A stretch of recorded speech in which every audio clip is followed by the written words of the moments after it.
Hi everyone, my name's Shelley. Welcome to Higher Conscious Thinker. You can find more information and resources at www.higherconsciousthinker.com. This episode is titled Learning to Control Your Thoughts and Emotions. And the first step is understanding how we make decisions. And it is helpful to trace the sources. Okay, for example, knowing that we're all just energy interacting with other energy, and what stimulates our emotions and our thoughts. Okay, knowing how our body works, knowing how these external energies are making an impact on how you think and feel, and how you process information, how you process reality. Also, internally, what's going on with your body. For example, what you eat. If you drink a whole bunch of sodas, eat a whole bunch of junk food, you're not going to feel that well. You're not going to feel like you're not going to run a marathon. You're not going to feel like doing a lot. You kind of tend to be sluggish and sometimes even irritable. But if you eat a well balanced diet, you have a different feeling. You have more energy to use, expand. You're going to feel a little bit better, right? Having all your vitamins and minerals that you need for the day. So, knowing what you're going to do and how it takes a toll on your body because it's not instantly consumed. You consume B12 instantly. You're not immediately going to feel a jolt of energy. It takes time to your process for your body, how your body breaks down things, depending on your metabolism, depending on your hormones. So, all these different things understanding how we make decisions and also control. Now, control, there's no such thing as controlling other circumstances. The only real control is self control. Control is awareness and realization of how and why emotions and thoughts occur. So, getting to that awareness that anytime you're thinking or feeling an emotion, asking yourself, hey, what triggered it, where it's coming from, what possibly stimulated, acknowledging the emotion, acknowledging the thoughts, but knowing how to filter it out, meaning you acknowledge it, you trace where it came from.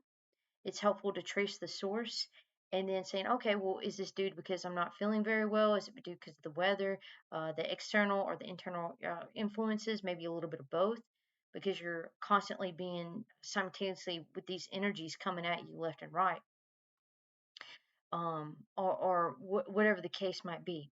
Now, the goal is to simply observe the thoughts and emotions without reacting negatively. So once you observe, you become aware, this aware state of what you're thinking, the emotions that you're processing. You can find out where they came from and then filter them out. Know how to reject the negative thoughts.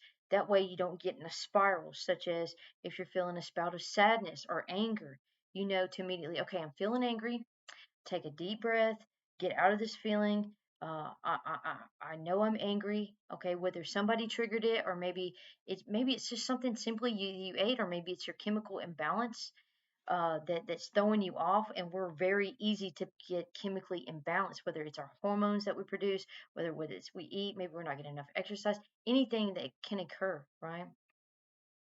And changing that thought process, saying, okay, I need to take a breather. I'm going to do some breathing exercises, take control of my respiratory system. That way, I'm in control now. Because when you take control of your respiratory system, you're breathing in the positive energy, breathing out the negative energy, letting it go, releasing all that negative energy out of your body, out of your thoughts, emotions, and mind. And also, awareness of the brain and how it functions helps us understand how we make decisions. So, once again, understanding how we make decisions. So, understanding the brain. Now, you don't have to have a doctorate in neuroscience or neurology.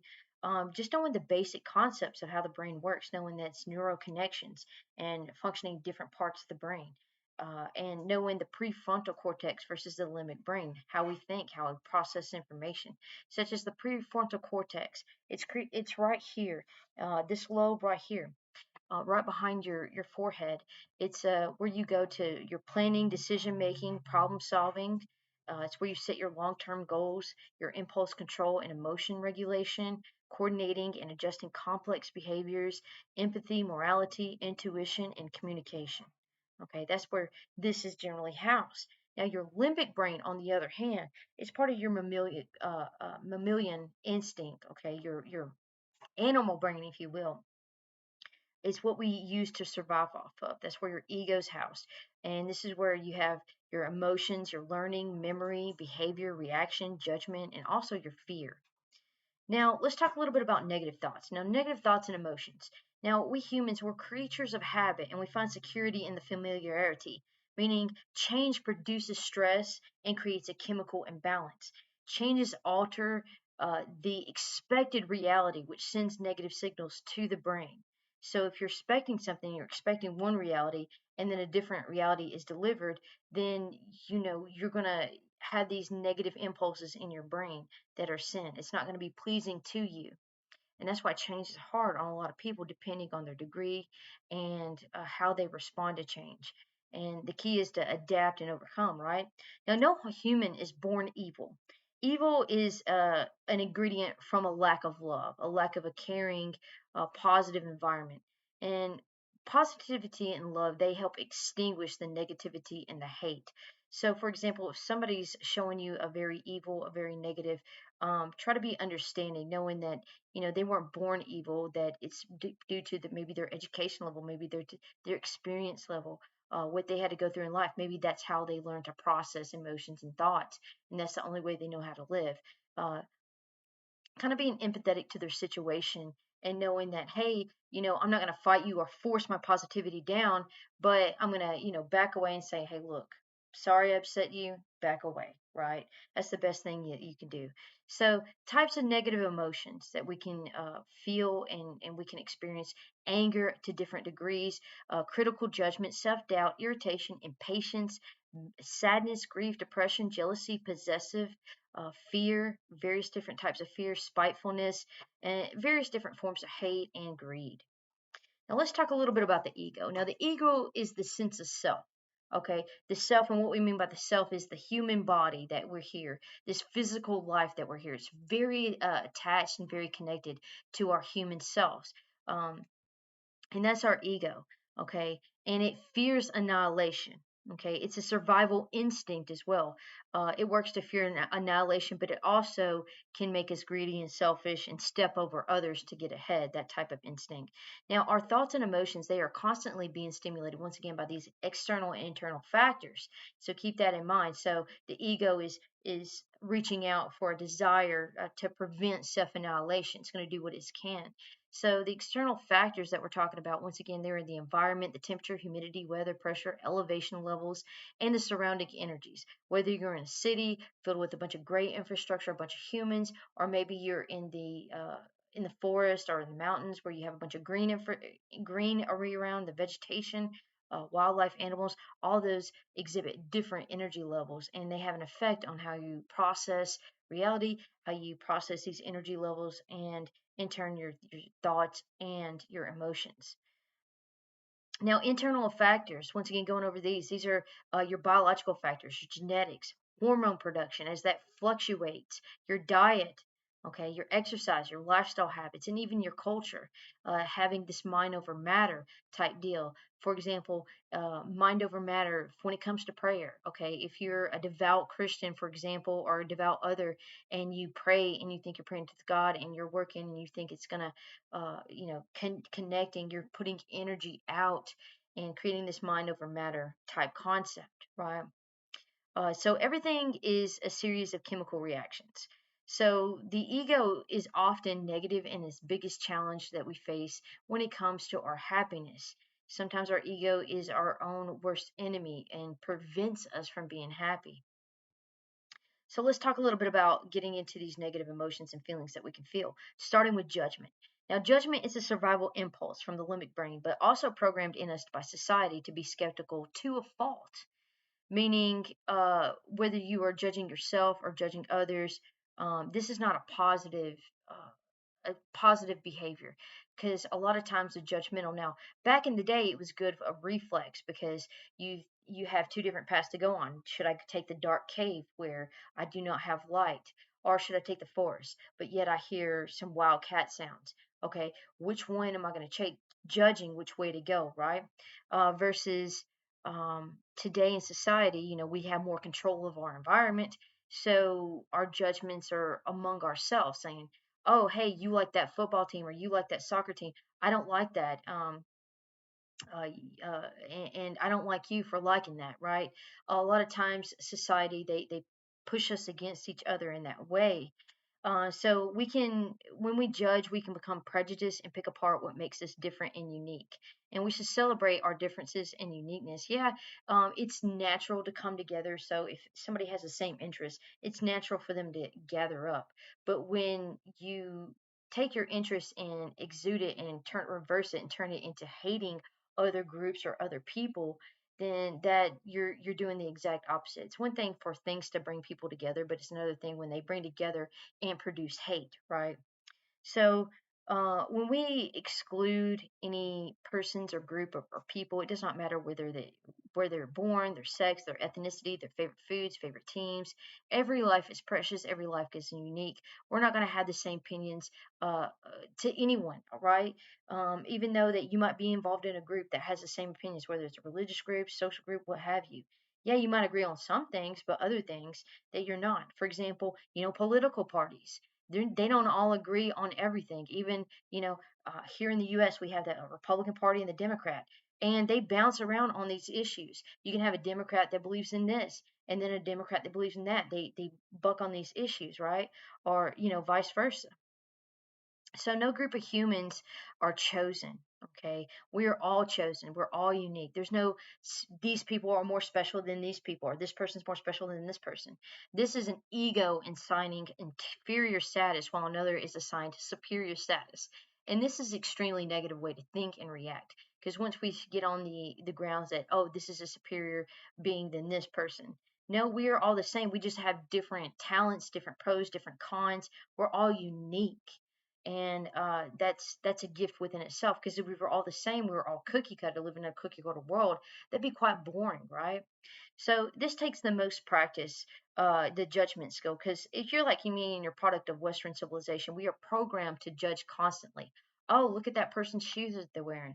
Look at their face, look at their skirt, look at their this, look at their that, right? Constantly judging, making these judgments on other people. Oh, they don't like the same thing I do. Okay, they like the opposite of what I do, so therefore I don't like them, right? And when you think outside these boxes, it's a very a human thing to think about. When you think outside that box, it's really silly, right? And so the best way to shake that habit is practice awareness. Anytime that you have a negative thought about a person, think, oh man, I'm being judgmental about that person. Maybe, it's not my place to judge, or maybe I'm being ridiculous making that judgment towards that person. Okay. Now, anger, irritation, and impatience. Let's talk about those. That is from a lack of control, uh, meaning expectations did not meet your reality, and nothing seems to be going your way, right? And remember, it takes time and patience with yourself to help override these emotions. Anger, it's not one of the things that you can practice in the bam, you have it. And it's kind of like working out at the gym, right? If you're trying to critique your body in certain aspects, all right, you're going to have to go to the gym more than just 2 weeks. It's going to be a commitment over time, right? When you start working out, you're not going to receive results until, depending on what you do and depending on your diet, maybe 4 weeks later, and then others not going to notice until 8 weeks, right? So this is something that it takes time to do and achieve. It takes time, it takes practice. Now, neuroscience has proven that we can override our thoughts and replace them with the process, but it may be repetitive, meaning that you feel angry. Okay, that's your reminder to stop right there. You feel that emotion, stop immediately, do something else, whether it's breathing, okay, whether you're an art person, you want to be creative, whether you are listening to a positive song, right, or doing something that makes you feel better, makes you feel more positive. Okay. The thing is to acknowledge what triggered it, and then also how to fix it. Okay. Instantly change that negative thought to a positive thought. And everybody's different, so everybody's going to have to figure out a way to deal with it is on their own terms. Okay. What works for you? And that's why initially they say do breathing exercises, because you're taking control through your breaths. You're taking over your respiratory system, which is an automatic function, meaning you're controlling what's going in and out your body. And when you're doing this, you're supposed to think positive in, negative out. Now, start by recognizing what you are feeling is simply an emotion or a thought. And by conscious awareness practice techniques, you have the power to control it, meaning you can continue entertaining that thought, or you can override that negative thought with a positive thought, right? So when you are impatient, you are anticipating or having anxiety over the future, think about living in the now. And just remember uh, that control is an illusion. Okay, there's no such thing as control. You can't control future events, you can't control past events. You can only live within the now and control what's in front of you as far as what how you think and process physical reality, the physical world, right? So other people are also here to learn lessons in life. We got to keep that in mind. And if you cannot think your way out of your feelings and emotions, then try once again, try these breathing exercises and then turn your attention from the external to the internal. Okay, give yourself some me time. So let's talk about sadness, grief, and depression. Sadness, grief, and depression. It's always good to do a life evaluation. Can it be caused from a chemical balance, such as your diet, exercise? Sometimes it's genetic, sometimes it's hormones fluctuating. And as we get older, our hormones change. I'm sure you know this well if you experience from childhood to a teenager to an adult, right? Your teenage years, you had a fluctuation of hormones, what it did to your body, how it made you think, right? And also medications that we do, or recreation activities that we do, and start by evaluating when these negative, depressing emotions occurred. What was it that triggered? Was it triggered by a person? Was it triggered by an event? Or did you just wake up feeling that way? And it is important to gain perspective when your mind is clouded by such feelings. And it's easy to be overwhelmed because when you feel clouded, you have this brain fog over you. It's hard to really think outside. It's hard to see the sunshine when you're covered by such dense clouds. And think about negative energy as dense clouds. And that's why it's good to practice when you find that density or you feel that density to practice these breathing techniques and meditation. That way you can concentrate on the positive light coming out and clearing out those clouds, sunshine coming out and dissipating through the rays of healing light, those clouds. So also, this is a great time when you feel depressed, sad, or grief to help pursue helping others. Okay, put your attention not to yourself but to other people. Practice showing gratitude for small things, whether it's your pets, your family, your friends, the sunrise, the sunset, nature, whatever the case may be. Remember that you are here for a reason and you are an intricate part of the universe. Now, here's another thing too. Maybe you lost something or someone that was very important to you. Maybe they died and they're no longer part of the physical world. And remember that consciousness is infinite, so their journey continues through death. But remember that the ego can be a powerful influence, and we must decide how this grief that you're feeling helps any being or thing. Because if you wallow around in your own self grief, it's okay to feel sad that somebody close to you has passed on. I'm sure that one of us or all of us have experienced this at one time. However, whether it's family, friends, neighbors, somebody that you know has is no longer part of the physical world as we know it. And we got to decide, okay, how we're going to grieve. Am I going to spend the next year just crying every time I see something that reminds me of them?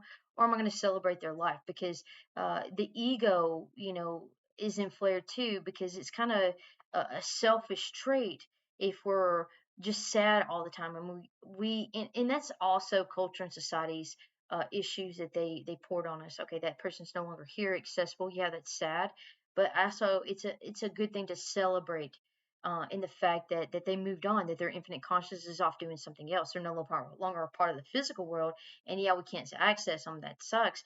But it'd be selfish to constantly want what you want at the time you wanted it, right? So that's why we have to be grateful. That's why human life is so precious. That's why life all around us is so precious at the time, because they're living in the now. Okay, we might not have that person tomorrow. We might not have them next week. That's why we got to be grateful for here and now. And when we do lose them, it's okay to grieve, but it would be remember that it could be an ego inflated if you're just solely concentrated. You want to end your life because somebody else has died, or you can't get out of this fog because somebody else has passed. No matter how close we are, because we can get very close. We're very social beings, and now moving on to fear, possession, obsession, greed, and jealousy.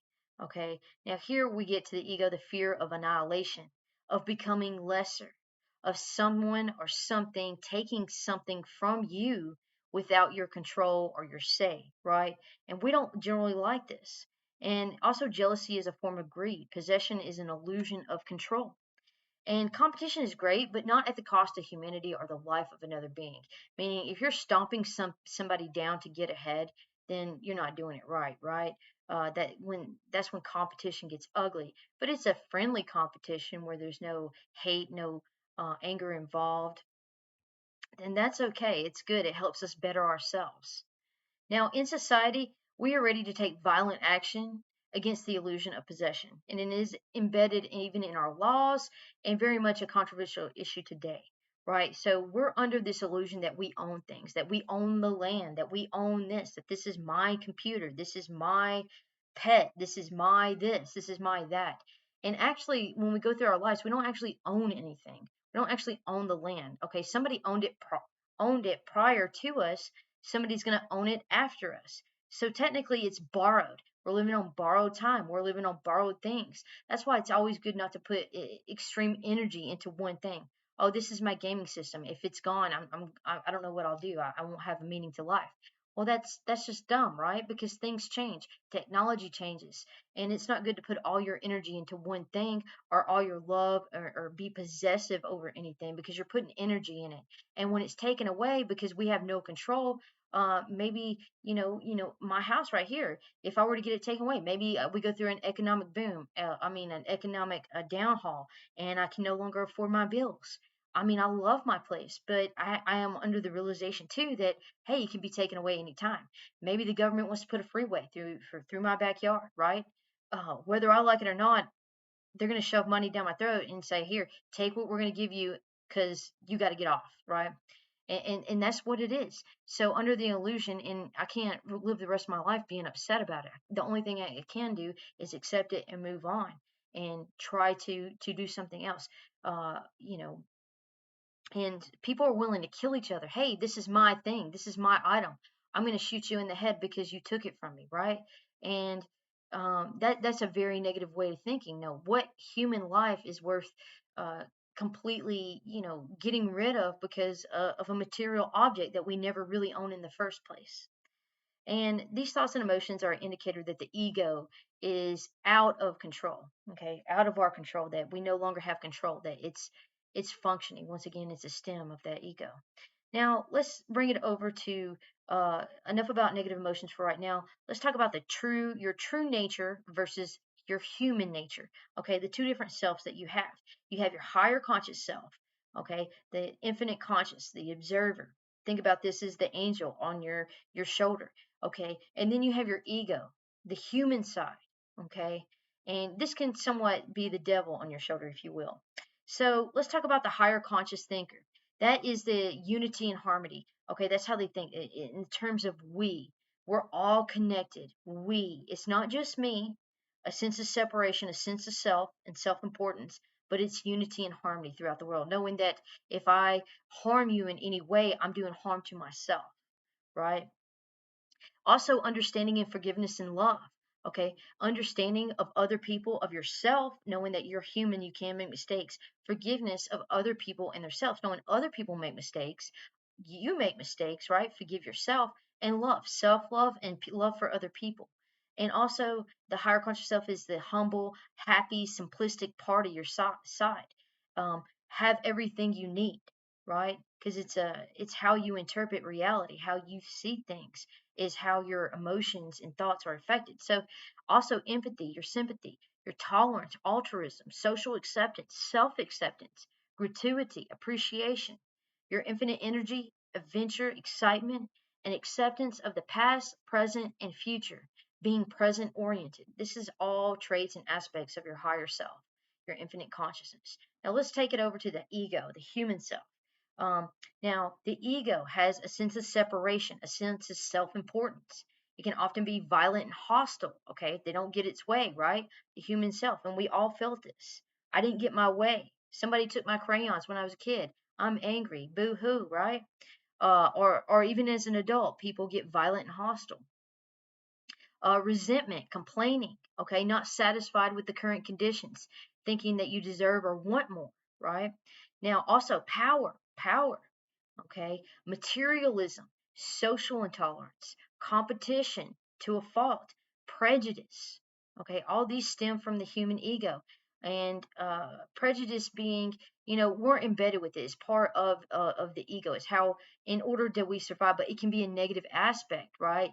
Um, meaning that we are all prejudiced when it comes down to it in some form or way. We are instilled with prejudice. And the only way to jump over the hurdle of prejudice is to really be aware of it, be aware of your thoughts and emotions, what's stemming, because a lot of times prejudice, it can be cultural embedded, but it stems from an automatic system that's going on in your limbic brain, the ego, the human.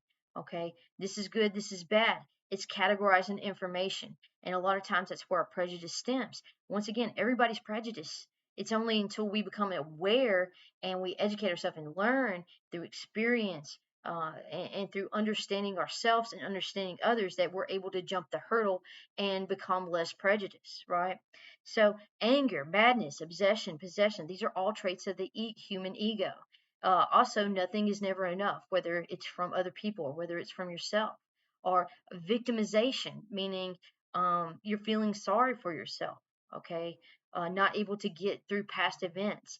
Also, fear, insecurity, paranoia, um, fear of annihilation of the self, and obsessed with either past or future events. So let's jump now over to power of positive emotions and thoughts. Okay, so what are some positive emotions and thoughts? Love for yourself, love for others, forgiveness, joy, gratitude, serenity, hope, confidence, inspiration, all these terms. Okay, plus many more. It's not limited to that. And scientists have studied many types uh, in the environment of plants that are grown, right? And so what they did, the famous plant experiment, and you can do this at your own home. Plants, they divided the plants into two different rooms. One room, the plants received positive. Now, same ingredients, same type of plants, same breed, what have you, same species. I mean, but they have two different rooms. One room, they had positive reinforcement. The second room, negative reinforcement. So you're giving intentional negative energy to these plants, intentional positive energy to these plants. And what they've seen is the healthy plants, the positive energy plants grew healthy. Okay, they were able to bloom, they were able to flower, they did a great job. Meanwhile, the in the negative room, okay, with the negative, where you introduce negative energy to these plants, they had stunted growth. The plants' health declined. They didn't bloom or flower as much, right? So this is an experiment. Even with ice, you can do this. Okay, if you shout angrily at hot water and then you freeze it, it comes differently versus if you're more soothed and peaceful about the process. These are experiments that you can do on your own, and well noted experiments that have been tested time through time. So, also positive emotions and thoughts, the ability to create your own happiness, the mind over matter, being happy with your circumstances no matter what, knowing that anything can change, and also knowing that, like, if I'm feeling that a little down, I'm thinking like, well, somebody always has it worse than I am. At least I'm not this doing, in this predicament. In this, it can always be worse. Yeah, it can always be better, but it can always be worse. And having that mind over matter, creating that, okay, well, this is my reality, this must be happening for a reason. I'm going to accept it, and I'm going to grow from this, I'm going to learn from this. Also, being present as the observer. Okay, also a sense of peace and well-being. Now, we understand that positive thoughts and emotions is not only good for your mind, but also has a philos- uh, physiological impact, okay, as well as negative.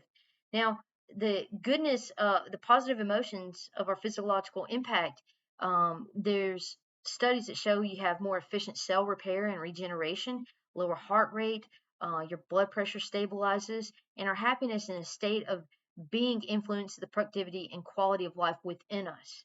Okay, so if you're happy in here, this is going to be working a lot better, right? Versus if you're negative here, it can produce negative outcomes, okay, negative energies in your body. Um, Now, medical research shown, and they have plenty of medical research about this, that patients who received fatal diagnosis, they're making full recoveries by practicing positive energy healing methods. They choose not to do certain routes, such as chemotherapy or any other kind of invasive. Instead, they say, okay, well, this is what I was diagnosed with. I'm okay with it. I'm going to go meditate.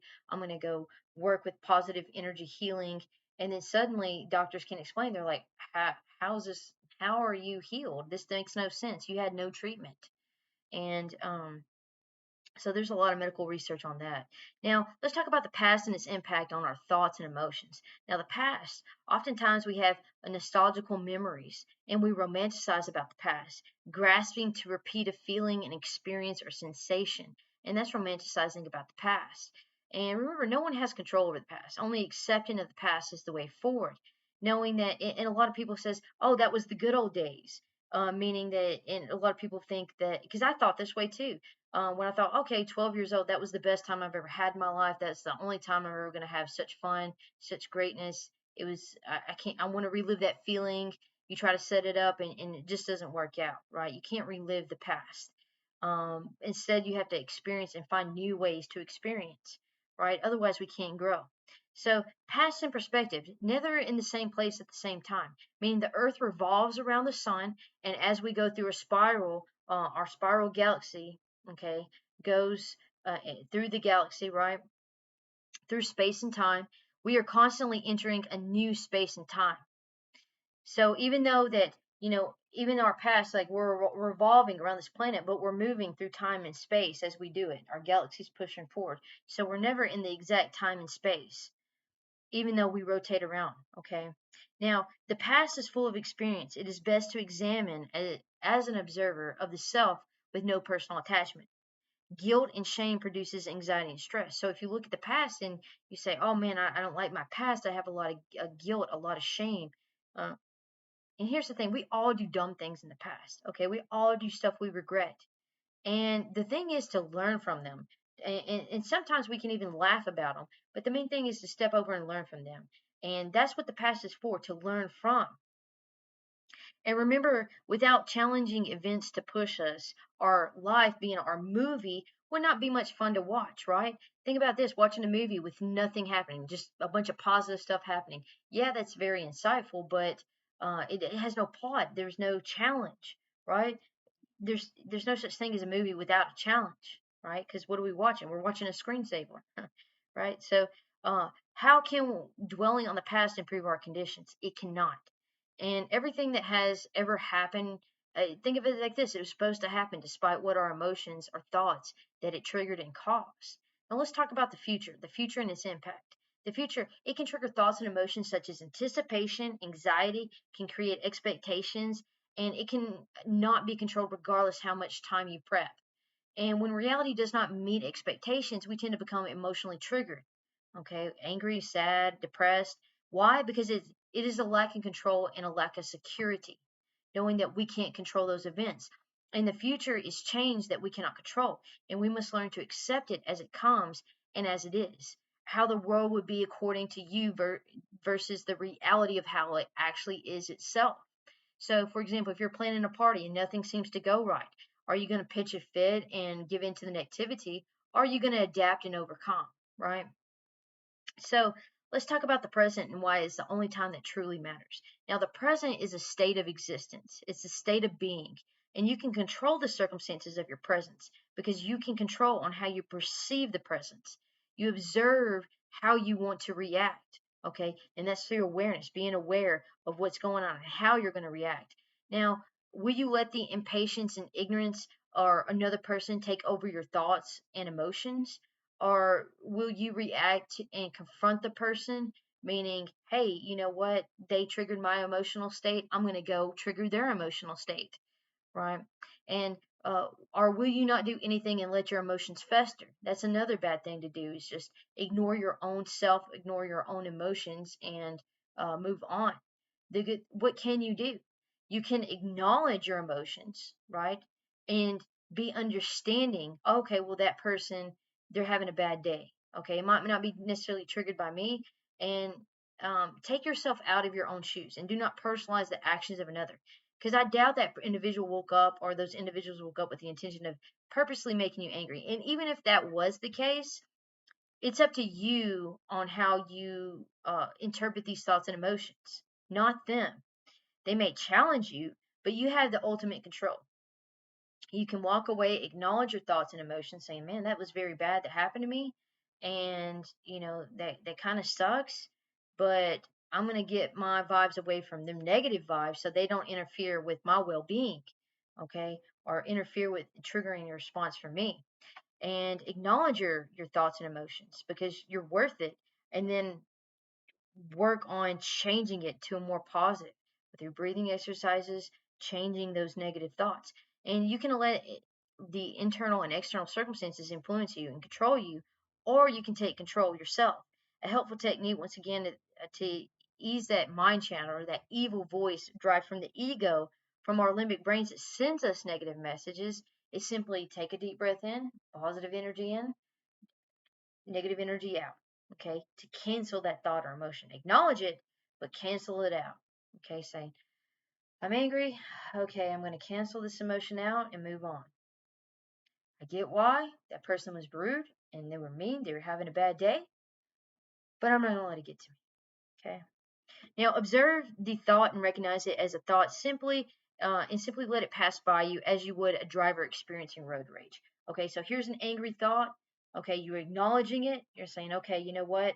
I'm not going to go and try to honk at them and tell them to slow down or flip them off. I'm going to get over to this lane, let them pass, let that crazy emotion pass, and noticing that the thought and becoming aware of what it is and leap towards a higher conscious thinking.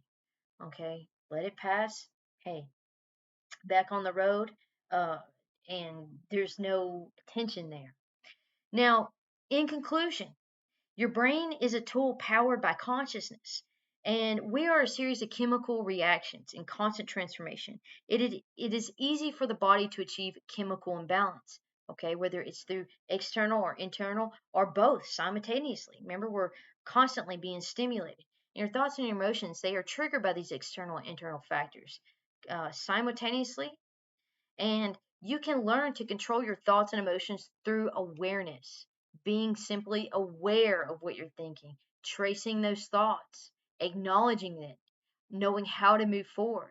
Positive intentions help override negative thoughts and producing an overall healthier mind and a healthier body because it's attached, right? So awareness includes education, educating yourself, being on the body systems, okay, on energy systems, how energy interacts, basic understanding of life, though, because the more we have to process, the more we can connect the dots, the more stuff starts to make sense. Also, breathing techniques, as we mentioned before, meditation, finding your me time, getting yourself, releasing all that energy that's from you, okay, and going to your internal space, if you will. Also, energy and chakra healing, and the practice of appreciation, gratitude, and so much more. There's a lot of things that you can do. It all depends on you and how you deal with things. And you create your reality, okay? And you have control by living in the now. So that's it for this episode. Thanks for listening. I hope you guys have a wonderful day.